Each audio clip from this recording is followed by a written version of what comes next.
Bonjour, notre intervention est intitulée La pensée de Heisenberg entre mécanique quantique et relations d'incertitude. Introduction. Carl Heisenberg, Warner 1901-1976, physicien allemand, est un des maîtres les plus influents de la physique théorique contemporaine, doué à la fois d'une rare puissance d'abstraction et d'une brillante imagination. Il a laissé sa marque dans toutes les étapes successives de l'étude des constituants fondamentaux de la matière. Il est le principal fondateur de la mécanique quantique qui gouverne le comportement des systèmes atomiques et permet d'en analyser toutes les propriétés physiques et chimiques. Il a ensuite apporté des contributions essentielles à la théorie de l'état métallique, à la théorie quantique du champ électromagnétique, à celle de la structure de noyaux atomiques et de forces moléculaires nucléaires, et enfin à la théorie des particules dites élémentaires, qui apparaissait à l'heure actuelle comme les constituants ultimes de la matière à l'échelle atomique et nucléaire. Il contribua avec Niels Bohr à la profonde transformation de la théorie de la connaissance, qui résulte de la forme essentiellement statistique de lois de la mécanique quantique. Il établit que la localisation d'un système atomique dans l'espace et le temps et la détermination de son état de mouvement ne peuvent se faire dans une même opération qu'au prix des limitations réciproques dépendant du quantum d'action. Ce sont ces relations d'incertitude qui ont conduit Niels Bohr à l'introduction du concept de complémentarité. Première partie de notre intervention est intitulée Mécanique quantique.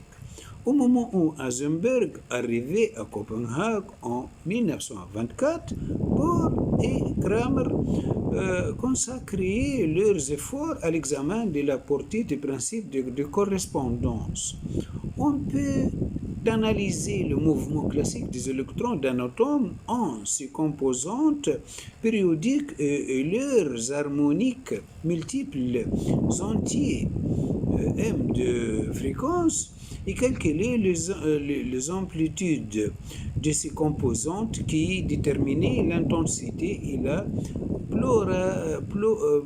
polarisation de rayonnement classique émis avec la fréquence m méga.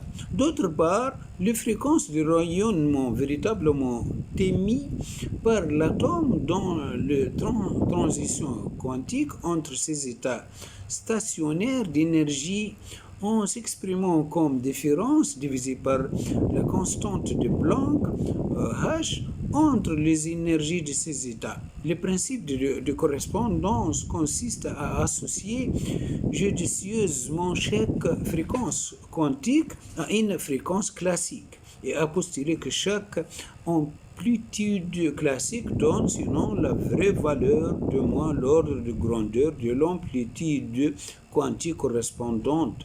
Cette méthode purement heuristique avait déjà donné de remarquables résultats. Après s'être fait la main en l'appliquant à la polarisation de rayonnement de fluorescence, Heisenberg aida Kramer à résoudre le problème plus général de la dispersion de rayonnement traversant un milieu matériel, c'est-à-dire du calcul de rayonnement diffusé par le milieu en fonction des propriétés optiques des atomes qui le composaient. À chaque composante de mouvement propre, des électrons de fréquence sont associés des amplitudes induites, déterminant la contribution de cette composante à la diffusion de rayonnement incident. Ces amplitudes sont de type les amplitudes quantiques correspondantes doivent alors se mettre sous la forme Heisenberg remarqua qu'une telle relation dans une algèbre dont les grandeurs sont représentées par le matrice au tableau de composantes pouvait formellement être considérée comme la représentation d'un produit, c'est-à-dire que cette relation définissait la loi de multiplication de l'algèbre en question, multiplication en général non commutative de la sorte. Le principe de correspondance était remplacé par une méthode mathématique rigoureuse qui devait conduire à une forme non plus approchée mais exacte de loi du mouvement du système atomique, incorporant rationnellement le postulat quantique de Bohr. Dans la formulation et l'exécution de ce programme, Heisenberg fut bien secondé par Max Born et Pascual Jordan. En peu de temps, ces trois physiciens jetteraient le fondement d'une mécanique quantique. 1925, dans laquelle les variables physiques caractérisant le comportement du système, par exemple les coordonnées spatiales et les composantes d'impulsion des particules dont il est formé, sont représentées par des grandeurs algébriques du type qui vient d'être décrit. Les lois du mouvement conservaient dans cette algèbre la même forme comme mécanique classique, mais les conditions quantiques par lesquelles on avait essayé jusqu'alors d'introduire le quantum d'action dans la théorie sont maintenant transformées en relation de non-commutation pour chaque couple de variables conjuguées. La signification physique du formalisme de la mécanique quantique demandait une analyse plus poussée pour que celle qui s'appuie simplement sur le principe de correspondance et qui mettait l'accent sur le rôle de quantité déterminant les probabilités de transition et celui de valeur propre de l'énergie du système représentant l'énergie de ses états stationnaires. Il s'agissait d'examiner les possibilités de détermination des autres grandeurs physiques, en premier lieu des variables, en fonction desquelles toutes ces grandeurs pouvaient s'exprimer. S'attaquant à ces problèmes, Heisenberg établit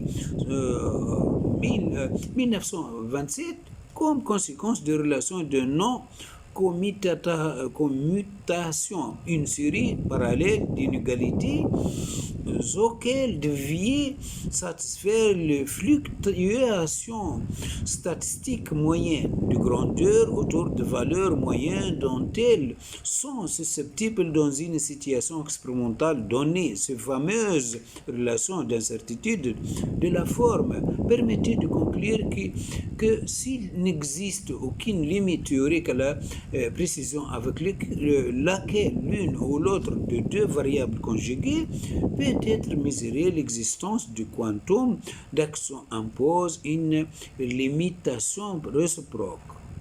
Maintenant, deuxième partie de notre intervention intitulée Problèmes atomiques et nucléaires. Problèmes atomiques et nucléaires.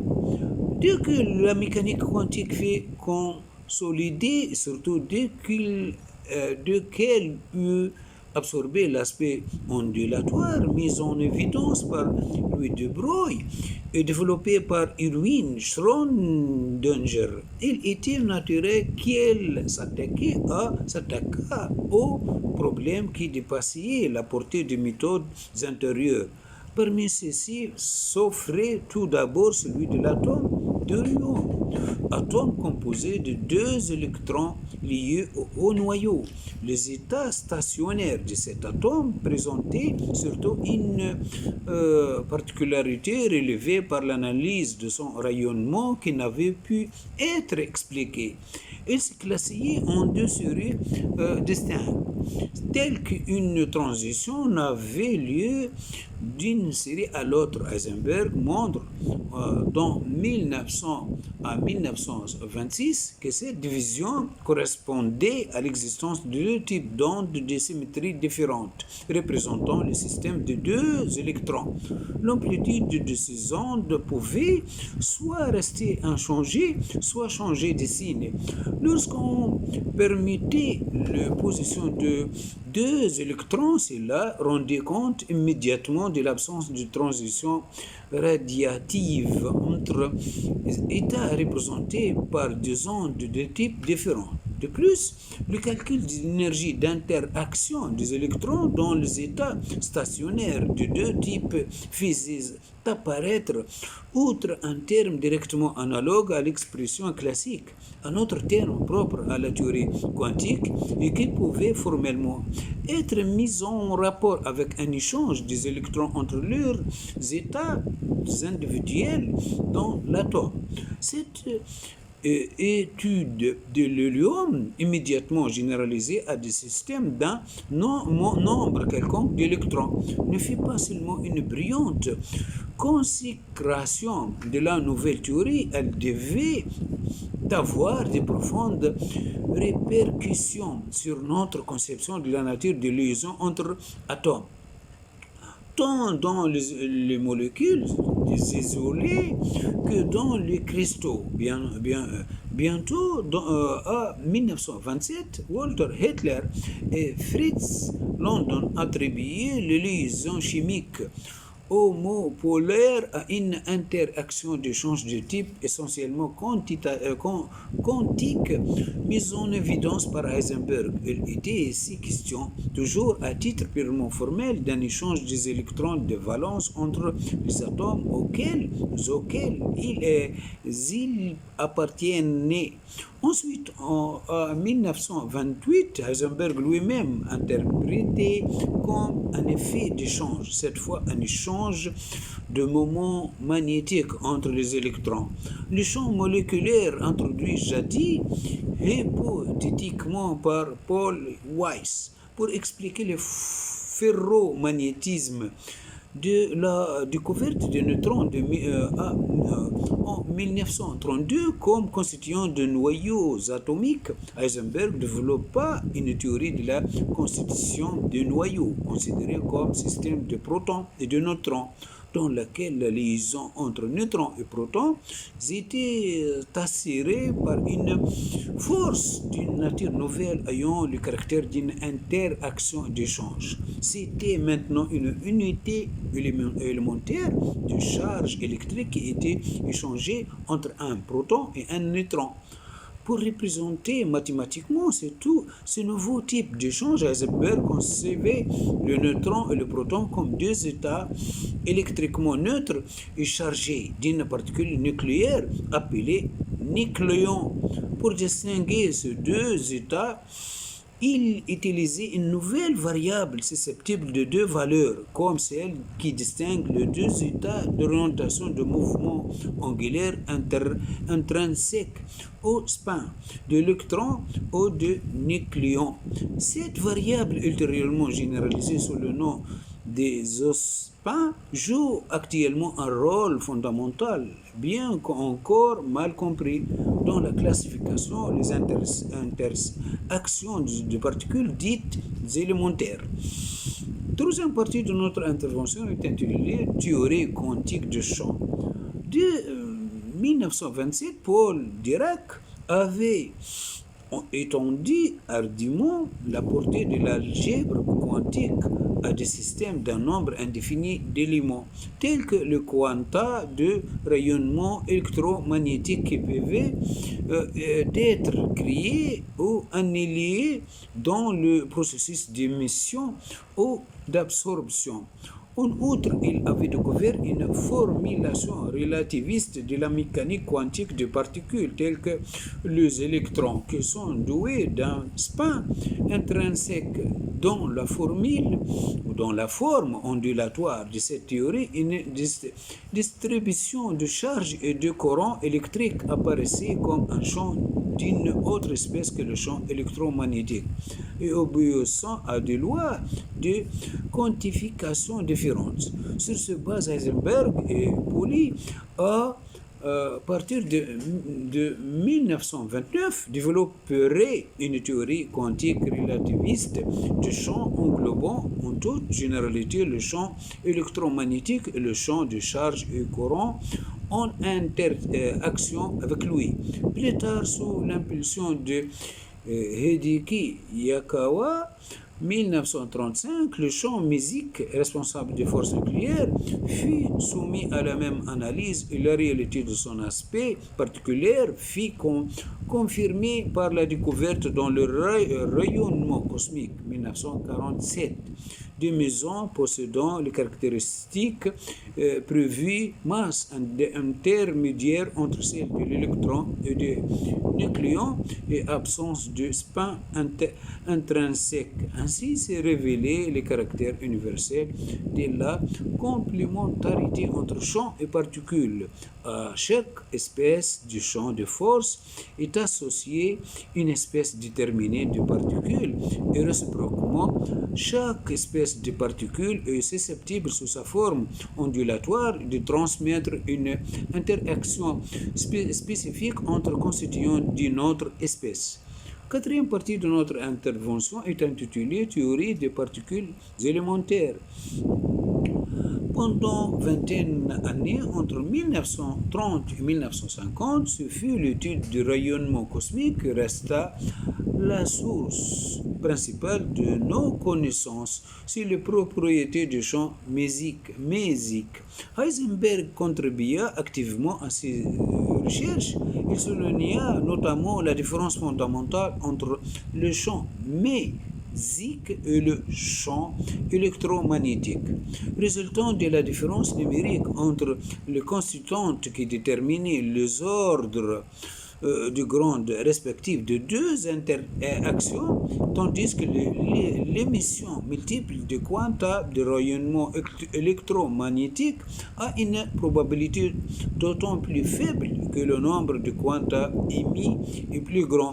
L'émission d'un nombre quelconque de mesons lors de collision entre nucléons d'énergie suffisamment grande se produit avec la même intensité comme on l'observe effectivement dans le rayonnement cosmique.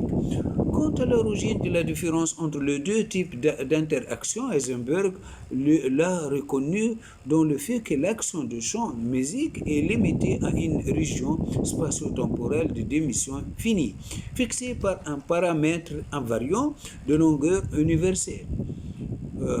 1938. Elle proposa en 1943 de défier la théorie des processus multiples inaccessibles aux méthodes d'approximation de la théorie du champ sur la considération directe de la matière, dont les éléments représentés les amplitudes de probabilité de tous les processus possibles et dont la fécondité est encore loin d'être épuisée à l'heure actuelle.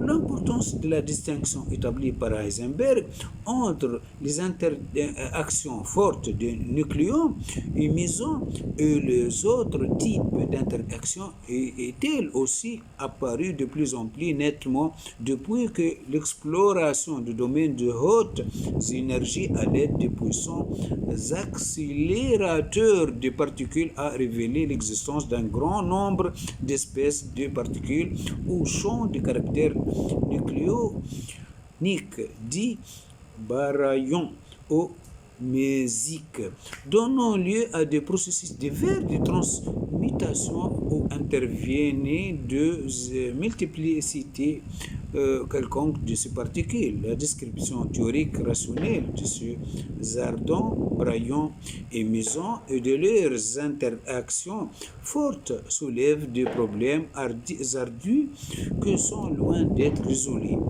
Parmi les essais tentés dans de direction divers, celui de Heisenberg et son école ont poursuivi depuis 1953, s'y distinguer par son originalité et sa généralité. Les deux de base est qu'il existe une matière primitive ayant la propriété de former des agrégats de masse déterminés qui correspondraient aux particules directement observées, ainsi qu'à des systèmes de ces particules liées entre elles par leurs interactions spécifiques.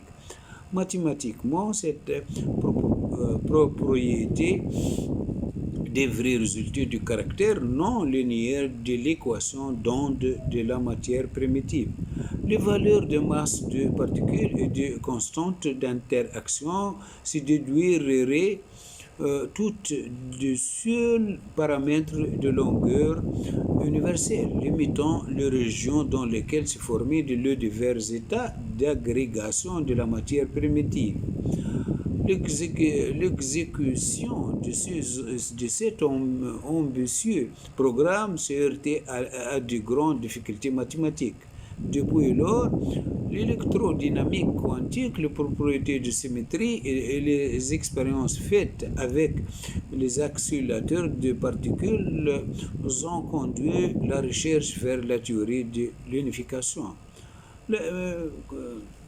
Enfin, dans les conclusions, la relation d'incertitude. On ne peut plus parler de comportement de la particule sans tenir compte du processus d'observation. Je cite Heisenberg. Le sujet qui observe les particules par des mesures ponctuelles, on obtient à la fois la vitesse et la position, mais la fonction d'onde établie par ces mesures ne donne que la probabilité de présence d'une particule en un point, une tendance. C'est par des mesures que les points sont déterminés. Elles représentaient un passage de possible au réel. Il est impossible de savoir ce qui se passe réellement entre deux observations ponctuelles. À l'inverse de la vision newtonienne, la théorie quantique conduit à un indéterminisme généralisé. De là, une crise de la conception matérialiste est provoquée. Au cours de la deuxième moitié du siècle dernier, cette image de l'univers fut pour la première fois ébranlée, mais non encore dangereusement par le développement de la science de l'électricité. Celle-ci est considérée comme le réel proprement dit, le champ électrique, et non la matière. Une action réciproque entre deux champs électriques sans une substance support de force était moins facile à comprendre que la représentation matérialiste de la réalité selon la physique de l'atome. Un élément abstrait et non évident entra dans l'image du monde qui partout ailleurs semblait si clair. C'est pourquoi on tenta de revenir par le détour d'un éther matériel qui, en tant que tension électrique, devait porter ces champs électriques à la conception plus simple de la matière propre à la philosophie matérialiste. Mais ces tentatives n'auraient guère de succès. On pouvait toutefois se consoler en pensant que les modifications de champs électriques pouvaient être aussi considérés comme des processus se déroulant dans l'espace et dans le temps qu'on pouvait les décrire objectivement, c'est-à-dire sans se référer à la matière et de les observer, et qui correspondaient ainsi à l'image idéale généralement admise d'un déroulement dans l'espace et dans le temps selon les lois. De plus, on pouvait considérer les champs électriques observables seulement dans leur action réciproque avec les atomes comme provoqués par ceux-ci, et l'on pouvait en un sens les utiliser pour expliquer le mouvement des atomes. Dans cette mesure, les atomes demeuraient après tout le temps proprement dit. L'espace vide entre eux ne possède qu'une sorte de réalité en tant que support de champs électriques et de la géométrie.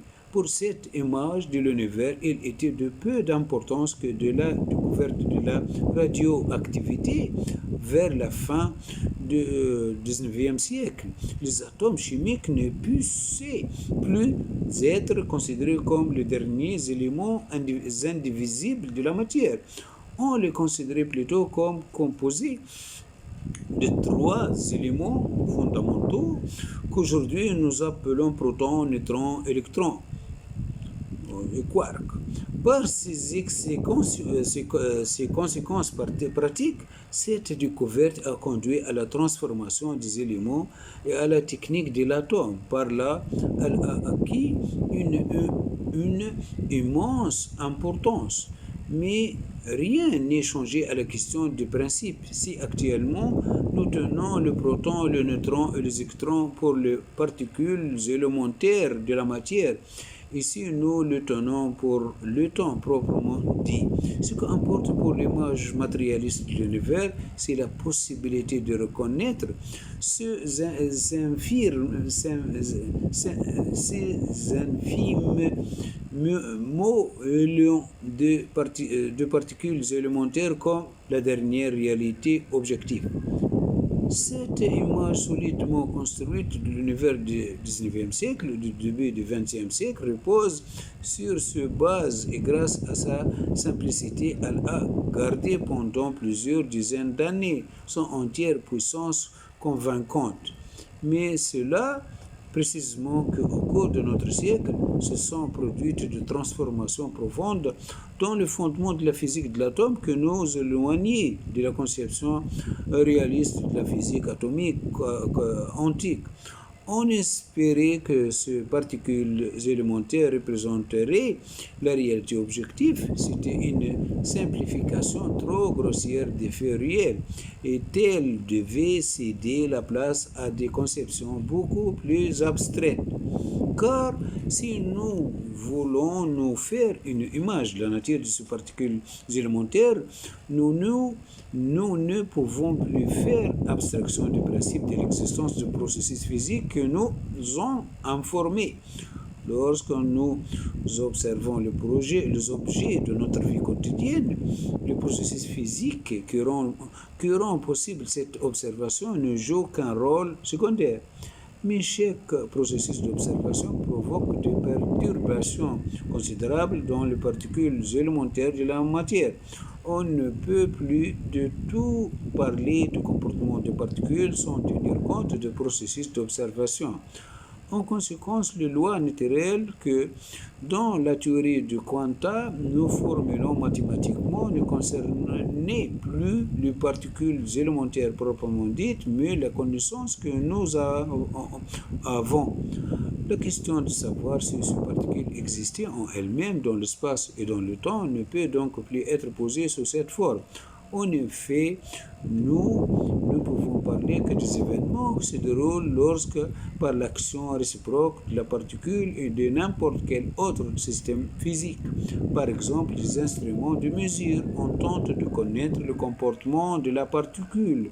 La conception de la réalité objective des particules élémentaires s'est donc étrangement dissoute, non pas dans le brouillard d'une nouvelle conception de la réalité obscure ou mal comprise, mais dans la clarité transparente d'une mathématique qui ne représente plus le comportement de la particule élémentaire, mais la connaissance que nous en possédant. Les tenants de l'atomisme ont dû se rendre à cette évidence que leur science n'est qu'un maillon de la chaîne infinie de dialogue entre l'homme et la nature et qu'elle ne peut plus parler simplement d'une nature en soi. Les sciences de la nature présupposent toujours l'homme. Et comme l'a dit Bohr, nous devons nous rendre compte que nous ne sommes pas spectateurs, mais acteurs dans le théâtre de la vie. Voilà, notre intervention est terminée, intitulée La pensée de Heisenberg entre mécanique quantique et théorie d'incertitude, relation d'incertitude. Merci bien de votre attention. Au revoir.